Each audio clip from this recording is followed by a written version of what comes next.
Hello everybody, welcome back to my channel. I know it's been a while, but here I am. I know the world is kind of in a very weird situation right now. A lot is going on, the pandemic, classes are online, a lot of stuff. But I'm back with a new video, and today, as you can see from the title, I will be talking about how to make a decision when it comes to choosing a law school, especially now that schools are not open and students can't go on tours to actually get an experience and get a feel for what the school will be like and if it's a good fit for them. So we'll just get right into it.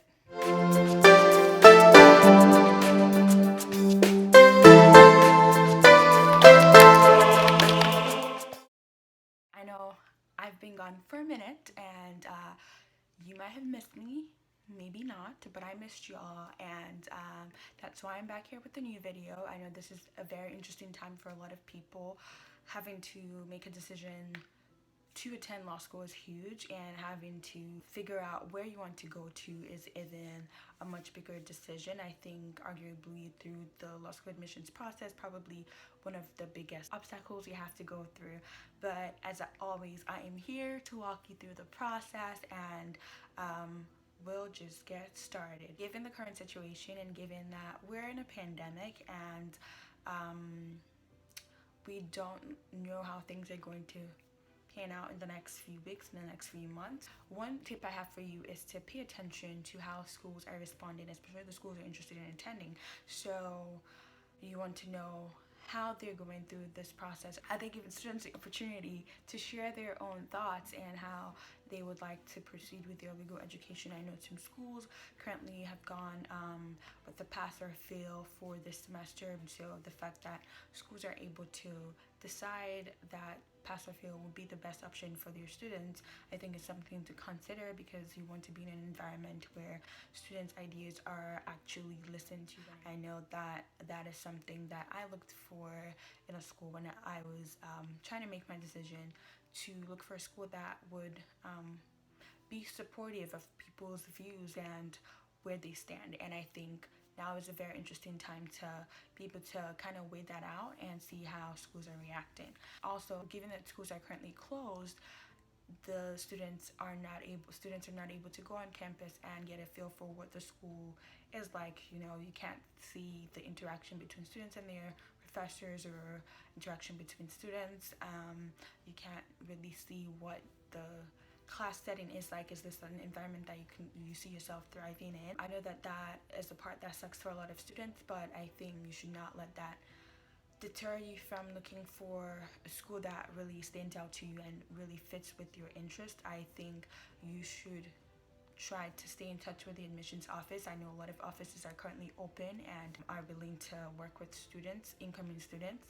I know that schools are organizing webinars where they can get to interact with incoming students, trying to move their admitted students stay online in a way that can give students a better perspective of what to expect when they attend the school. And although this is not sufficient, I think it's a big step to take, because you need to have a fairly well-rounded idea of what the school has to offer so you can make the best decision, making an educated decision for yourself.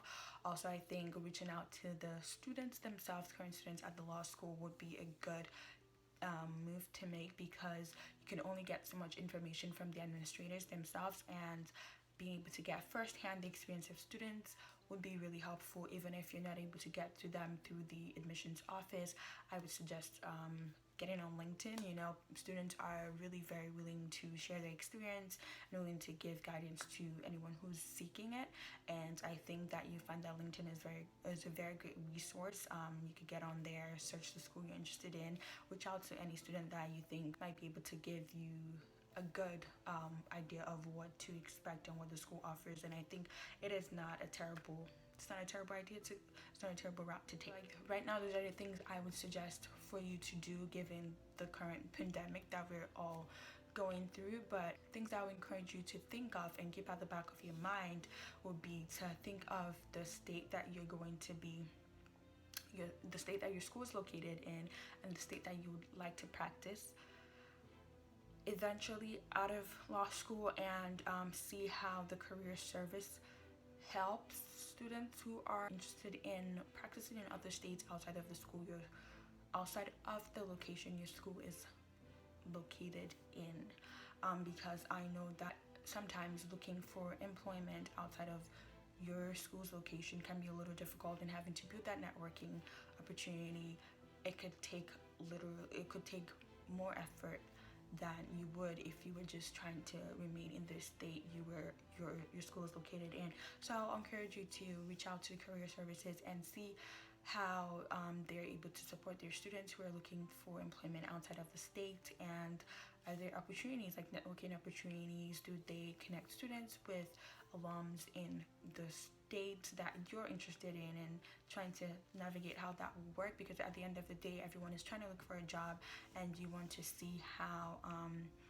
that will be able to play out when it's time to gain employment. So kind of think about what you want to do with your degree.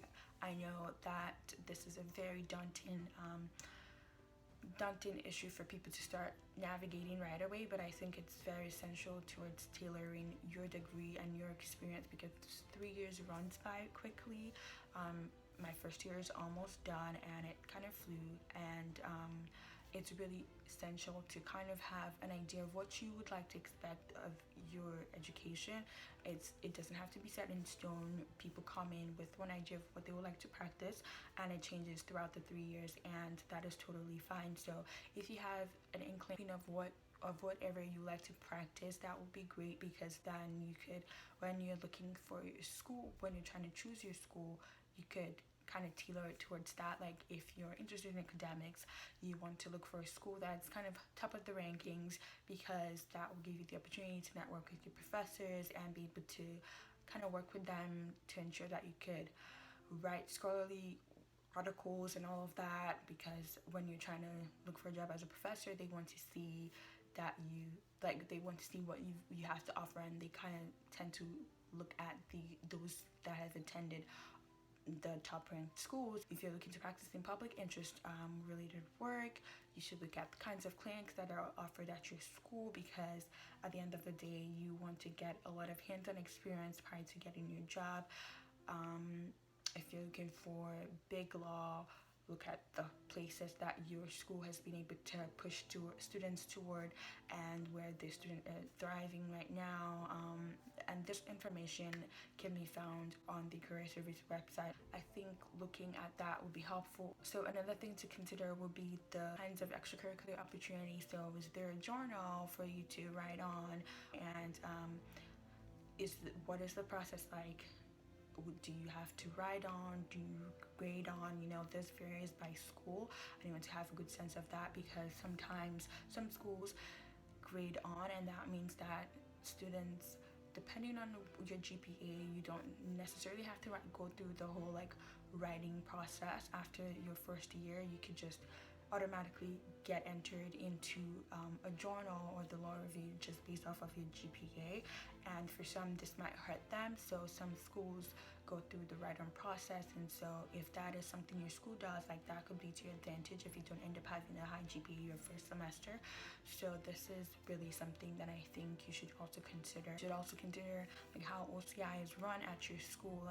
Is there a cutoff mark for those who can attend OCIs?